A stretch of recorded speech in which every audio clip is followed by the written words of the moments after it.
Hello दोस्तों, मैं हूं doctor Anant Raj Maurya. Health awareness hub YouTube channel पर आप सब लोगों का स्वागत है।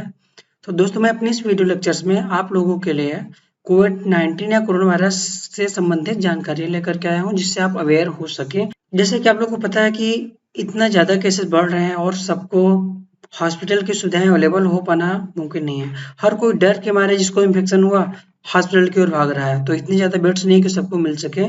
इसमें ज़्यादातर केसेस एसिम्प्टोमेटिक है, ये माइल्ड सिम्टम है, उनको घर पर रहकर ही ट्रीट किया जा सकता है ये, ठीक है, होम आइसोलेशन रहते हुए। जो कुछ सीवियर केसेस हैं, जैसे कोमार्बिडिटीज वाले, शुगर हो गए या डायबिटीज मिलिटस या फिर हाइपरटेंशन, इनके मरीजों को या ओल्ड एज के जिनको कि ये कोविड-19 के ज़्यादा सीवियर सिम्टम आ रहे हैं, उनको हॉस्पिटल की आवश्यकता है ये। तो मैं आपको बताऊंगा कि यहाँ पर कैसे आप घर पर रह करके इसको मैनेज कर सकते हो, आपको डरना नहीं है, आप बी अवेयर रहते हुए आप बेस्ट कर सकते हो घर पर ये चीज़ें, ठीक है।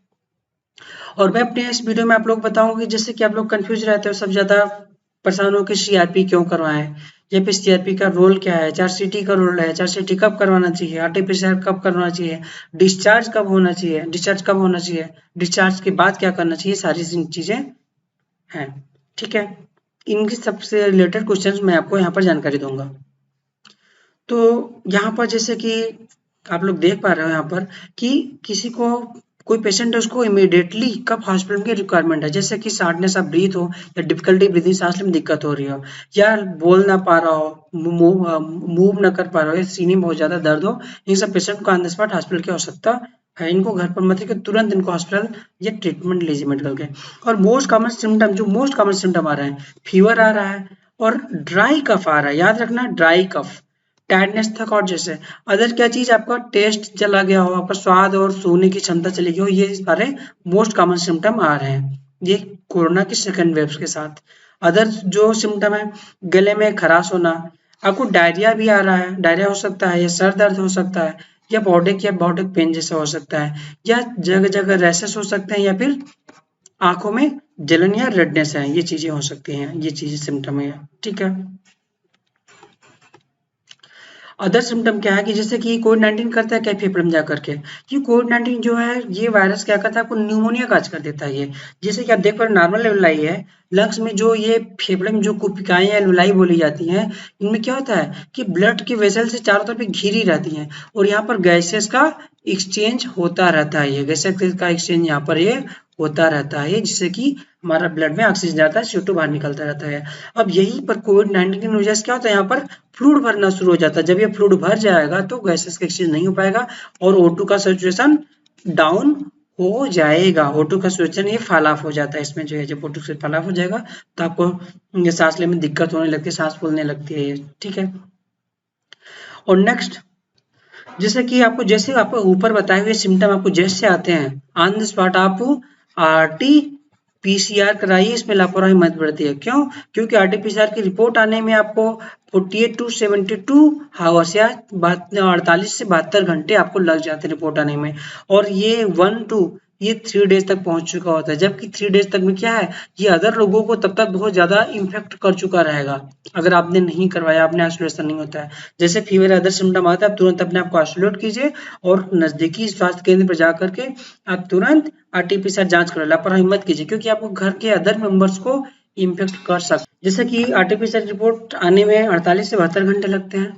और इस रिपोर्ट को आने के बाद ही आपको क्लियर होगा कि आपको करना क्या है। आपको होम आइसोलेशन ले करके आप ट्रीटमेंट अपना शुरू कर दीजिए, जिससे कि सीवियर ना होने पाए। उसके बाद ये 5th डे जो होता है, ये 5वां दिन, ये सबसे क्रिटिकल डे होता है, क्योंकि इसके बाद ही डिसाइड होता है कि आप इम्प्रूव की ओर जा रहे हो या फिर आप डिटेरियोरेट की ओर जा रहे हो। और लगभग ये 6ठे से 7वें दिन के आसपास जो टाइमिंग होता है, ये 7वें दिन के आसपास ये आपका हॉस्पिटल एडमिशन डे होता है, क्योंकि आपका सिम्टम जो है इसी बीच आ चुका होता है। अब आपका ऑक्सीजन लेवल घट चुका रहेगा, अगर आप डिटेरियोरेट हो गए तो ऑक्सीजन लेवल घट चुका रहेगा, आपको यहाँ पर हॉस्पिटल में एडमिट करने की आवश्यकता पड़ जाएगी और ट्रीटमेंट आपको लेने की आवश्यकता पड़ जाएगी। और 14 डे के आसपास की साइकिल होती है, इसलिए 14 डे को लिखा जाता है क्वारंटाइन डेज। आप इम्प्रूव करोगे 14 डेज तक आप इम्प्रूव कर जाओगे, पहले वायरस बढ़ेगा, फिर धीरे धीरे आपका वायरस कम हो जाएगा, 14 डेज में आप नॉर्मल हो जाओगे। बट अगर आप नॉर्मल नहीं होते हो तो आप 7वें दिन के आसपास एडमिट हो गए और आप का ट्रीटमेंट लेना शुरू करना पड़ जाएगा। जैसे कि आप यहाँ कोविड-19 का आप इसको आप देख सकते हो यहाँ पर कि फर्स्ट तो ये ये पहले दिन पे आपको फीवर, बुखार आएगा, सिर में दर्द होगा, अदर सूखी खांसी आएगी, और चौथे दिन के आसपास आपको डिस्ने या फिर सांस लेने में दिक्कत शुरू हो जाएगी, और छठे सातवें दिन को आपको हॉस्पिटल में एडमिट करवाना पड़ जाएगा। ओके, और उसके बाद आपको अगर ट्रीटमेंट अच्छा हो जाता है तो ठीक है, नहीं तो आप ARDS में चले जाओगे, एक्यूट रेस्पिरेटरी डिस्ट्रेस सिंड्रोम में हो जाओगे, और ICU एडमिशन की आवश्यकता पड़ जाती है। नेक्स्ट में जो वायरल रिस्पांस होता है इसको 3 फेजेज में बांटा गया। पहला 5 दिन, मैंने बताया कि 5वें दिन ही आपको क्रिटिकल हो जाता है कि early virus infection, viral load बढ़ेगा और आप दूसरों को इन्फेक्ट करना शुरू कर दोगे। स्टेज फर्स्ट बोला जाता है। स्टेज सेकंड में क्या है कि पल्मोनरी फेज, यहाँ पर आपका फेफड़ा आपको इन्फेक्शन होगा, फेफड़े में इन्फ्लेमेशन शुरू हो जाएगा, यहाँ पर वायरल लोड बढ़ना शुरू हो जाएगा और रेलवेलाई में पानी भरने शुरू हो जाएगा, आपको न्यूमोनिया डेवलप हो जाता है। ये 5वें से 10वें दिन के आसपास फेफड़ा मतलब फेफड़ा आपको डैमेज होना शुरू हो जाता है इस फेज में। उसके बाद क्या होता है कि ये third phase, stage third, hyper inflammation phase. इस फेज में क्या होता है कि हमारा जो शरीर है इस इन्फ्लेमेटरी मीडिएट्स को रिस्पांस में एक्ट करता है कि फेफड़ा डैमेज हो रहा है, उसको बचाने के लिए हमारा शरीर एक्ट करता है, तरह केमिकल्स उस डैमेज के खिलाफ निकलने शुरू हो जाते हैं। जैसे कि लेबोरेटरी फाइंडिंग में आप देख सकते हो, जांच कराओगे ब्लड की, तो पहले फेज में आपको लिम्फोसाइट घटा मिलेगा या WBC कम मिलेंगे, लेकिन आपको प्रोथाम्बिन टाइम, CRP, डी डाइमर ये सब बढ़ने शुरू हो जाएंगे। और पल्मोनरी फेज में जब लंग डैमेज हो रहा होगा तो CRP, ALT बहुत ज्यादा बढ़ा रहेगा।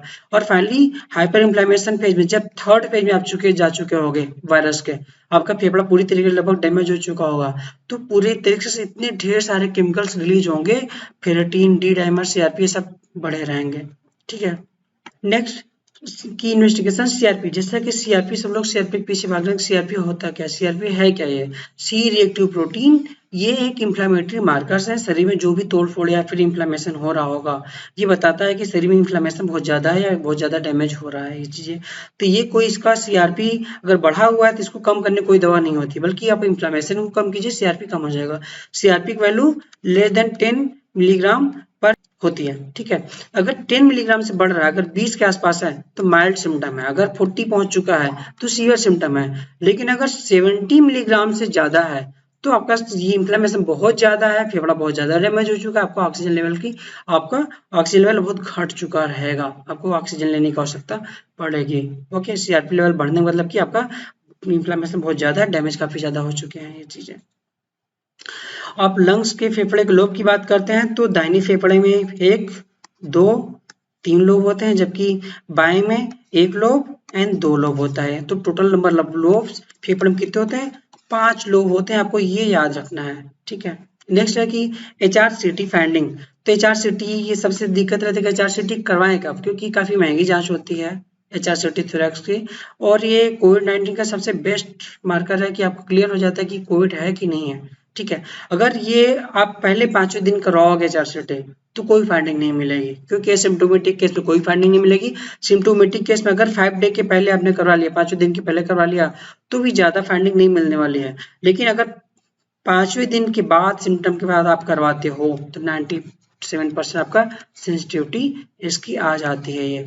और सबसे बेस्ट मार्कर है कि आप 5 दिन के बाद ही करवाइए, बेटर रहेगा कि आप, जिससे कि आपको इसके फाइंडिंग आ सके सिटी स्कैन की, HRCT की।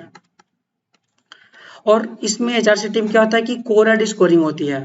कोरेड स्कोरिंग मींस क्या होता है कि अगर 1 है तो नॉन इन्फेक्शियस है, एबनॉर्मलिटी नहीं है, नॉर्मल है। अगर 2 है तो कोविड-19 नहीं है, अदर एबनॉर्मलिटी हो सकती है। अगर कोरेड 3 है तो अनक्लियर है, कोविड-19 हो सकता है, नहीं हो सकता। बट कोरेड 4 स्कोरिंग है तो सस्पिशियस है। लेकिन कोरेड 5 आ गया, याद रखना, कोरेड 5 है तो टिपिकल कोविड-19 का प्रेजेंटेशन आपका इन्फेक्शन हो। कोरेड 6 का तब दिया जाता है जब आरटीपीसीआर पॉजिटिव पेशेंट हो, तब कोरेड 6 दिया जाता है। कोरेड 6 मीन आरटीपीसीआर पॉजिटिव के साथ HRCT करवाया उसने तो कोरेड 6 स्कोरिंग दी जाएगी।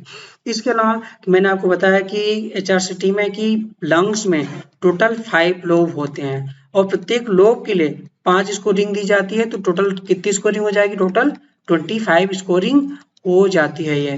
ठीक है, तो 25 स्कोरिंग दी जाती है। 25 स्कोर में अगर लेस देन 7 है, ये लेस देन अगर ये 7 आ रहा है तो माइल्ड कोविड-19 सिम्टम है। मीन्स क्या बोलते हैं, CT स्कैन सीवियरिटी स्कोर बोला जाता है। अगर लेस देन 7 है तो माइल्ड जो कोविड-19 सिम्टम है। अगर 8 to 16 या 17 है, 8 to 16 या 17 आ रहा है ये, तो क्या है कि मॉडरेट इन्फेक्शन है। अगर ग्रेटर देन 16 to 18 से ज़्यादा है, ये ग्रेटर देन अगर 16-18 से ज़्यादा हो जाता है तो सीवियर आपको कोविड-19 का इन्फेक्शन है, लंग काफ़ी ज़्यादा डैमेज हो चुके हैं, इससे क्लियर हो जाता है हमारा जो है सीटी स्कैन की फाइंडिंग। आप इसको 7 दिन के बाद कराइए। और नेक्स्ट है आपका है कि एक्सरे, इन्वेस्टिगेशन एक्सरे। एक्सरे अगर आप लेस देन 7 डे के आसपास करवाते हैं तो कुछ भी नहीं मिलने वाला है, क्योंकि आपका इन्फेक्शन ही नहीं हुआ है ज़्यादा। इन्फ्लेमेशन, लंग में इन्फ्लेमेशन होगा, कंजेशन होगा, तभी पता चलेगा। 7 दिन के बाद एक्सरे होगा तो आपको जगह जगह इस तरह से व्हाइट पैचेज या इन्फेक्शन इस तरीके से मिल जाएंगे।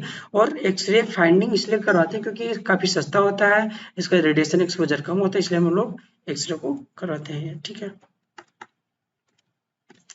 नेक्स्ट है कि हम लोग डिस्चार्ज कब करते हैं। डिस्चार्ज करने का क्राइटेरिया ये है कि पेशेंट एडमिट है, एडमिट होने के बाद अगर वो माइल्ड सिम्टम्स आता है तो 10 दिन तक एडमिट रहेगा। 10 दिन के बाद उसको 3 दिन से फीवर नहीं आया तो कोई सिम्टम नहीं है तो डिस्चार्ज कर सकते हैं माइल्ड वाले को। अगर मॉडरेट वाला है, मॉडरेट केस है, तो उसमें क्या है कि अगर दो कंडीशन है, एक फीवर अगर उसका रिजॉल्व हो चुका है, आपका दूसरा क्या है कि सिम्टम रिजॉल्व अभी नहीं हुआ, सिम्टम अभी भी आ रहा है उसको। अगर उसका सिम्टम रिजॉल्व हो चुका है, 3 दिन से फीवर नहीं आया है, तो ऑक्सीजन, बिना ऑक्सीजन के वो रूम टेम्परेचर, रूम एयर पर है, तो उसको हम लोग डिस्चार्ज कर सकते हैं। लेकिन अगर सिम्टम आ रहा है, अभी भी डिजॉल्व नहीं हुआ है, ऑक्सीजन अभी भी ले रहा है, तो तब तक डिस्चार्ज नहीं करेंगे जब तक वो डिजॉल्व नहीं होगा। तभी उसको डिस्चार्ज करेंगे जब वो डिजॉल्व, क्लिनिकल फीचर उसके डिजॉल्व हो चुके होंगे और 3 दिन से ऑक्सीजन नहीं ले रहा होगा, तभी उसको डिस्चार्ज करेंगे। माइल्ड और मॉडरेट दोनों केसेस में डिस्चार्ज करने के लिए आरटी-पीसीआर कराने की आवश्यकता नहीं है। बट अगर सीवियर केस है, सीवियर सिम्टम आ रहे हैं उसको, वो ऑक्सीजन पर कंटिन्यू है, सीवियर सिम्टम है, तभी उसको डिस्चार्ज करेंगे जब वो क्लिनिकली रिकवर हो चुका रहेगा और आरटी-पीसीआर करने के बाद ही उसको डिस्चार्ज करेंगे। सीवियर केसेस में आरटी-पीसीआर करा कर ही डिस्चार्ज किया जाएगा, माइल्ड मॉडरेट में कराने की आवश्यकता नहीं है। माइल्ड मॉडरेट में तभी उसको आप डिस्चार्ज के बाद करवाइए जब आपको कहीं पर उसकी आरटी-पीसीआर कहीं आपको मांगा जाता है जांच के लिए, या किसी काम के लिए आरटी-पीसीआर के आपको मांगा जाता है जांच करवा कर आइए, तभी आपको करवाने, फिर नहीं करवाना है। ओके, ठीक है। तो हम आपको इसी तरीके से अदर वीडियो लेक्चर्स में कोविड-19 से रिलेटेड न्यूज़ या अवेयरनेस आपको देते रहेंगे। अदर, जिससे कि अवेयरनेस देने का मतलब हमारा ये है कि आप अवेयर हो जाओ, आप टाइमली आप ट्रीटमेंट जाकर हॉस्पिटल या फिर अच्छे डॉक्टर्स के पास आप मिल करके ट्रीटमेंट ले सको सीवियर होने के पहले ही। ये हमारा अवेयरनेस का है।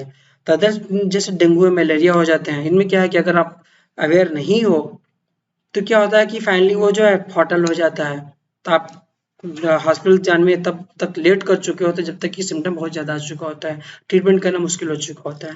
तो आप अपने हेल्थ के प्रति अवेयर रहो, हमारे चैनल के साथ जुड़े रहो, तब तक जानकारी मिलती रहेंगी, आप अवेयर बने रहो और बेस्ट रहो। और हमारे चैनल को लाइक कीजिए, सब्सक्राइब कीजिए और शेयर कीजिए। हम आगे भी अपने चैनल पर इसी तरह की वीडियो लेकर आते रहेंगे। Thank you.